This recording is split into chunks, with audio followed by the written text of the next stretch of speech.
This episode of the Folding Towels podcast is brought to you by HY.GIENE Australia. Did you know that oil retention in towels isn't just gross but can be a fire hazard? HY.GIENE Australia have worked with the health and wellness industry to develop cleaners and laundry products that are guaranteed to remove oil residues from your towels so that they feel and smell clean, last longer and reduce your risk of laundry fires. Listeners can get 15% off their next order when they visit hygieneaustralia.com.au and use the code 15OFF-FOLDING-TOWELS.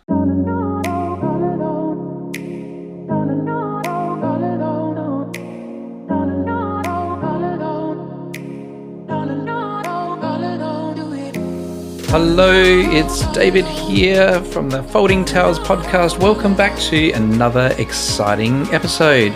Jackie is away today. She has a migraine, so she is getting some rest. This is episode 52, and I want to share with you about using email newsletters in your massage practice and why email is probably the most underrated marketing tool that you own. First of all, though, there is something that really annoys me, and that is how some people ignorantly use the names of illnesses to exaggerate how they really are.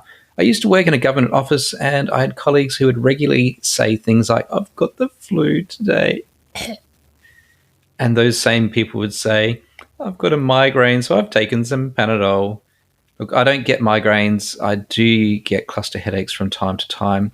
Family and friends do get migraines like Jackie has today, and she is laying in a quiet, dark room right now. Migraines are debilitating and they are a little bit weird. And one Panadol and sitting in front of your PC with your headphones on avoiding work isn't a migraine. So if you are working with people who do get headaches and migraines, headaches are common, and that's a whole other pathology. Do you ask good questions on your first intake, like, do you have a headache today? How often do you get them? How bad are they for you? What do they stop you from doing? When did you start getting headaches? Where do you feel your headaches? How much water have you had to drink today? Do you get other symptoms like visual disturbances, nausea, sound sensitivity, light sensitivity? Have you spoken to your doctor? Has your doctor done any further investigation? What were the results of that investigation? Have you ever been diagnosed with having migraines? Did your doctor undertake any imaging, and what were the results? Did the doctor check your blood pressure? Have you been in an accident recently? What do you do? What changes to your health have you experienced recently? Who else have you seen for help? Do you see a physio or a chiropractor? Do you have any food sensitivities? Have you tried remedial massage before, specifically to help with headaches? What were the results? By asking good questions, and we talked about this in episode 30, about how asking good questions can make you a better therapist. And I spoke with a friend about this recently, and he said, "It really annoys me when my massage therapist asks me all those questions." And I got curious and I asked him why. "I'm only there for a massage." And I talked to him about duty of care and doing no harm and how it informs how we treat you that day. "Yeah, but I didn't come for the 50 questions. Just get on and treat me." Again, I pressed about why he's going to see a remedial massage therapist when problem solving is done by asking questions. His answer was, "I see a remedial therapist so I can get a discount from my health fund." And you know it's true, and you probably have people like this in your clinic too. So on with the topic for today. I love email newsletters. And the reason why I love them is that for the hour or so that it takes me to write a newsletter, and I appreciate that for some of you, it will probably take a little longer than an hour. After I press send, in the next 2 to 3 days, I'll get 6, 10, or even 15 bookings online from someone that I haven't seen for a while. So this effort that costs me about 1 hour of my time can net me $1,000 in bookings or so. And for me, that is a great return on my investment. And it is far simpler than trying to set up a campaign in social media or other tools. And it costs me nothing. No ad spend, nothing. And I've been running my own massage business now for about 10 years. Probably the first 6 years, I was diligent about sending an email every 1 to 2 months. Now it's more like every 3 months or so. So from that, I'm trying to say you don't need to, and nor should you, run a spam campaign to your clients. So many of you will have some sort of a practice management system. That might be a formal paid tool like Clinico or Power Diary, My Appointments, Splows, Acuity. There's heaps out there. People use those systems to make bookings with you, and as part of it, they leave their email address. Now, some of you are cringing right now about using someone's email address for things other than bookings. So let's briefly talk about the Australian spam laws. 73% of our listeners are from Australia. I am from Australia. I'm not familiar with legislation anywhere else in the world. If you plan to send messages or emails, you must first have consent from the person who will receive them. Now, there's two types of consent, express and inferred. A person who gives express consent knows and accepts that they will receive marketing emails or messages from you. And this is best practice when it does come to consent.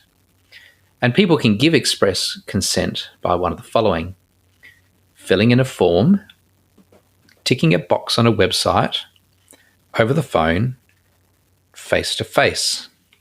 So that face-to-face one, if you see somebody for their appointment, you could simply ask them, is it okay if I send you a copy of my e-newsletter? They can say yes or they can say no.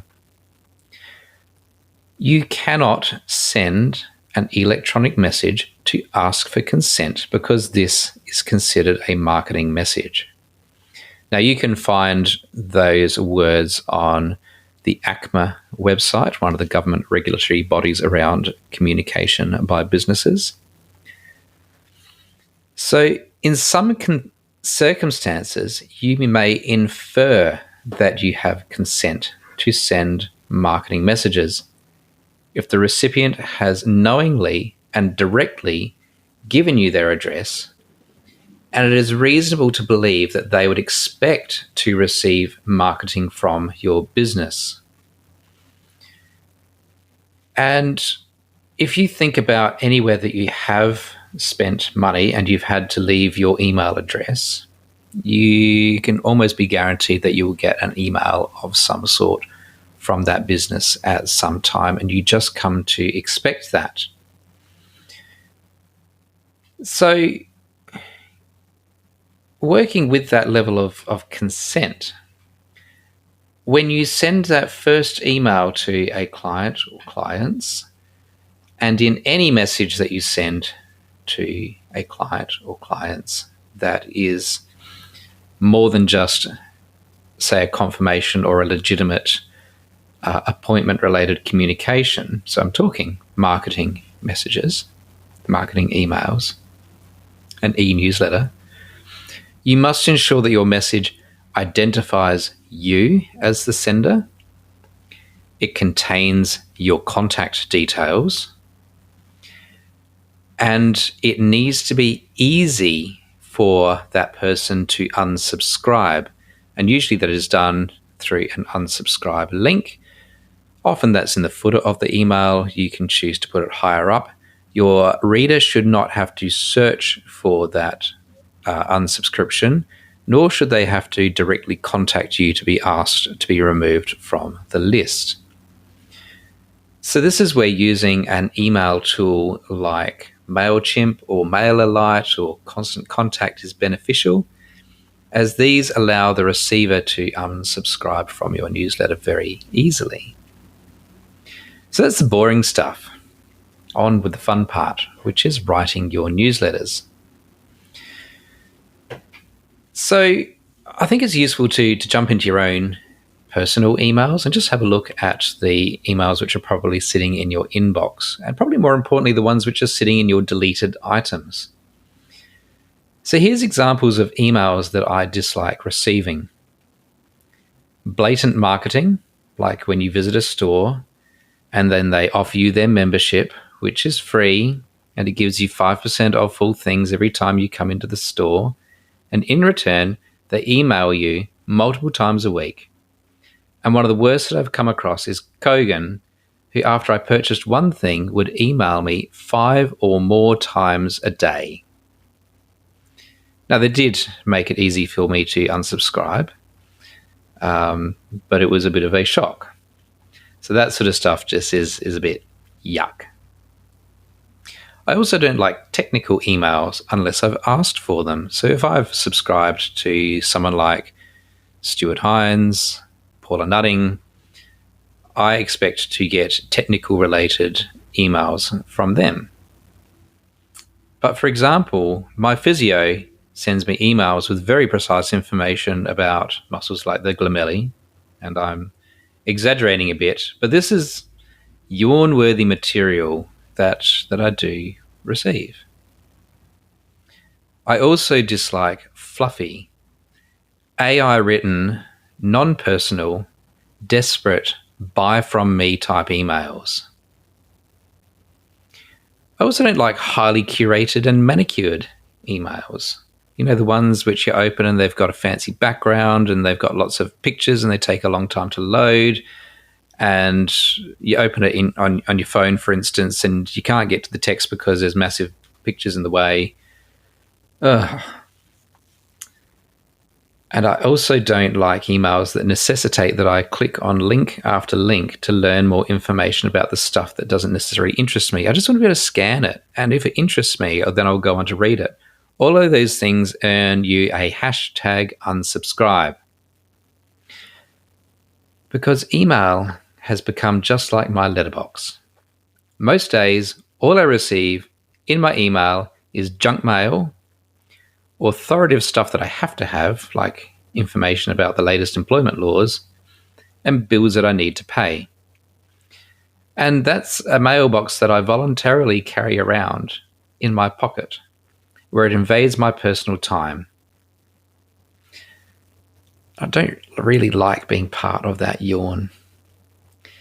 About 8 years ago, I made a decision that I wanted my e-news to be like the letterbox of the 1980s and the 1990s. I'd mentioned earlier, but I was born in 1979, so I don't really know what it was like to receive a letter any earlier than that.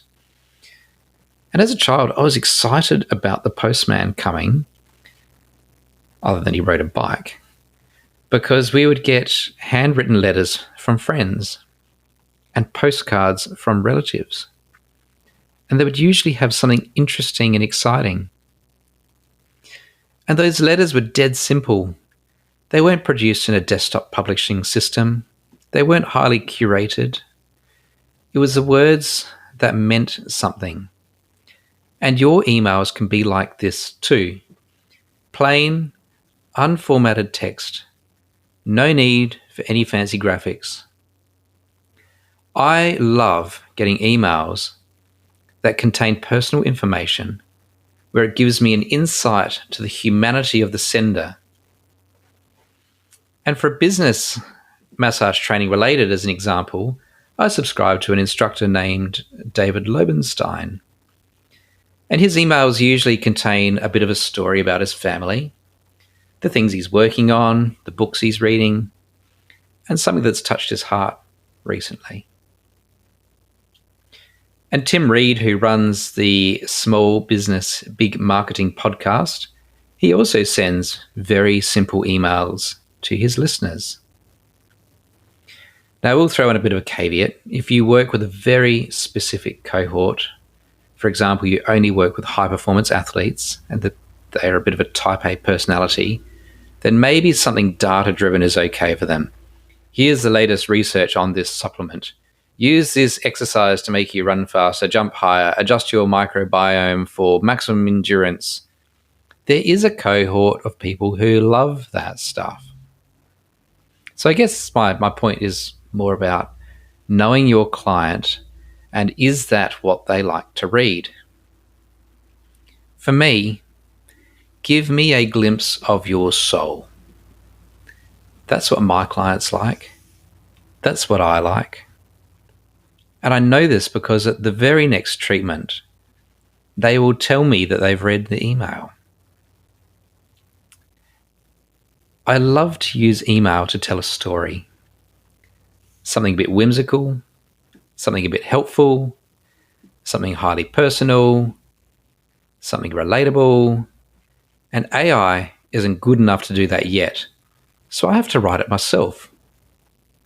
And topics that I have written about include the way my dog shakes when he stretches and always looks so satisfied when he yawns and wakes up in the morning.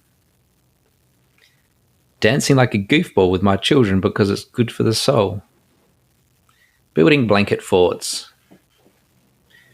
The way my dog looks at me, and am I as good as he thinks I am? A story about learning to care for and placing my Japanese peace lily. Where my son held a butterfly. Some training that I've undertaken, and some of my own goals. So if you're asking the question, what does any of this actually have to do about massage and booking a massage? The answer is nothing. And that's exactly the point. If you have been treating people for 6 months or more, you already have a list of people who know who you are and know what you do. You do not need to sell to these people. And if you do, they will mash that unsubscribe button without hesitation. This is an opportunity to nudge them, to connect with them, to show a little vulnerability and humanity, and reflect that you are a real person and not just a business begging for cash. This is not an opportunity to sell because they already know who you are. And of course, there is an exception to this. And if you were running a campaign, potentially through social media, where a potential client clicks on a link, then they leave their details, then they have a level of expectation that you will send sales type emails to them. Hopefully helpful content that again builds a connection and eventually leads them to make a purchase decision with you. But for the rest of you who do have a list, and that the email list is gold to you, you can choose how often you want to send to them. You can choose how long you want that message to be. And your email might only be a paragraph of 100 words. It might be longer at 250 words or really long at 500 words. And you can set the frequency of the emails that work for you. Importantly, though, you want to be the email that you want to see in your inbox and your clients look forward to arriving in their inbox. So start by looking at the emails in your own inbox. Which are the ones you read the headline of and deleted without opening? Don't be like them. Which ones do you open with hope? Read the first couple of lines and then delete. Don't be like them either. Which ones do you read with hope and then delete because it was empty and soulless? Don't be like them either. Look for the emails that you love and that when you open them, they made you smile. Be like them. People like Tim Reed, who I mentioned before, he sends an email of about 100 words every week, and it's a reminder about his podcast, which I like. And I opened and I read most of his messages because they're a little bit quirky and they're short. Don't be afraid to send an email every week if you have the ideas and the content for them. You can make them short, and if the feedback from your clients is that they like what you are doing, then keep on doing that. However, sending an email weekly can be overwhelming, especially if you don't know what to write about. So maybe monthly is a good interval for you. 12 emails a year. So when you have an idea for a topic, write it down somewhere. You can find lists of topics on the internet, and there's sites like Ask the People where you can ask various queries and get ideas for generation. You could even just blatantly copy what other people are sending to you. So I am actually getting ready to write my next e-news. And in this particular article, it's going to be about aging. So I'll start just talking about my new moustache. It's dreadful. But I'm in my mid-40s now, and I feel the need to grow a moustache like many men do in their 40s. You know, it's all about taking a bit of a risk in your life. I think I'll grow that moustache now. Honey, what do you think of my moustache? I hate it. Ooh, you love it. Excellent. I'm a rebel. And I need to buy some new bike shorts because it fits the mammal profile. Bicycles, cycling gear, oversized sunglasses, dreadful moustache. We also bought a tent recently and slept in the backyard because my son and I are getting ready to go on our first camping and road trip. And I froze overnight, and I was so sore when I woke up, I needed a massage to get over that first night camping on the lawn. And here are some of the weird things that are happening to my body as I age, and these are the things that I'm doing to assist me to age well. I took my son hiking in a forest, so I might include a photo of that. And I've got a couple of quirky anecdotes to throw in and a bit of a personal story. Nothing to do with massage, really, except that little quip about needing massage myself. Book now if you are looking for something in June, July. I'm aiming for about 250 words, and more than anything, when my readers open that email, I want them to have a smile as they read it. When I send that email, I can expect maybe 60% of the audience to open it. Some of them will open it multiple times. 15 to 20 people will probably unsubscribe, and that's okay. Around 10 to 15 people will hit my book now button. And I can see all of this through the stats of MailChimp. Then I'll take that email, I'll repurpose it as a blog on my website, and then I'll share it to my social media. In the last 10 years, I've collected well over 1,000 email addresses. I regularly invite people to unsubscribe. I clean out the list regularly, and there's still over 400 people on that list now. And they are people who've chosen to stay on my list. And it's these people who are my groupies. The people who love my service and what I do. And these are the people I get really good results with. I like to think it's because of the personal connection and the trust. And they share with me every treatment, and this is my opportunity to share with them. And these emails, they serve as a bit of a business card when they come to recommend a massage therapist to their friends or family. They forward the email to them because it's got my contact details. So I hope that you found this information to be useful and inspiring today.